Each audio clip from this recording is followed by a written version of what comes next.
আসসালামু আলাইকুম। আজকে আমি সবজি দিয়ে খিচুড়ি রান্না করব।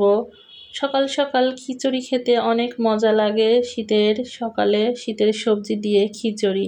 এখানে আমি নিয়েছি ফুলকপি, সিম, আলু, নেব, মুগ ডাল, মসুর ডাল।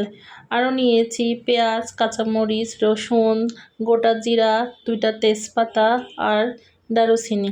ডালটা একটু ভেজে নিতে হবে হালকা করে। আমি এখানে কিছু ভাত ছিল, সে ভাতগুলো দিয়েছি।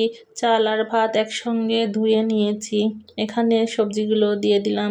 একে একে সব উপকরণগুলো দিয়ে দিলাম মসুর ডাল, মুগ ডাল ধুয়ে রেখেছিলাম, সেটাও দিয়ে দিলাম।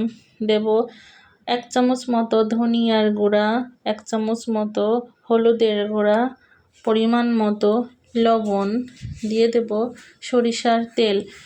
আমি সরিষার তেল দিয়েই সবজি খিচুড়িটা রান্না করি। মনে হয় সরিষার তেল দিয়ে সবজি খিচুড়ি রান্না করলে বেশি মজা লাগে। আমি খিচুড়িটা সুন্দর করে মাখিয়ে নেব এবং পানি দিয়ে দেব। পানির পরিমাণটা একটু বেশিই দেব, কারণ আমার সবজি খিচুড়িটা একটু নরম নরম হবে। পানি দিয়ে দিলাম, দিয়ে এখন ভালো করে ঘুরিয়ে নেড়ে দিয়ে দিলাম ঢাকনা। এখানে 5টা থেকে 6টা আমি সিটি দিয়েছি। দেখেন আমার সবজি খিচুড়িটা হয়ে গেছে অনেক সুন্দরভাবে। এখন খিচুড়িটার ওপরে ছড়িয়ে দেব একটু ঘি। আপনারা চাইলে ঘি দিতে পারেন, না চাইলে নাই।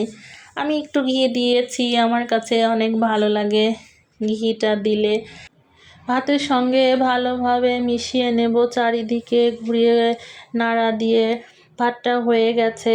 সবজি খিচুড়িটা এভাবে প্রেসার কুকারে অল্প সময়ে রান্নাও হয়ে যায় এবং খেতেও অনেক সুস্বাদু হয়।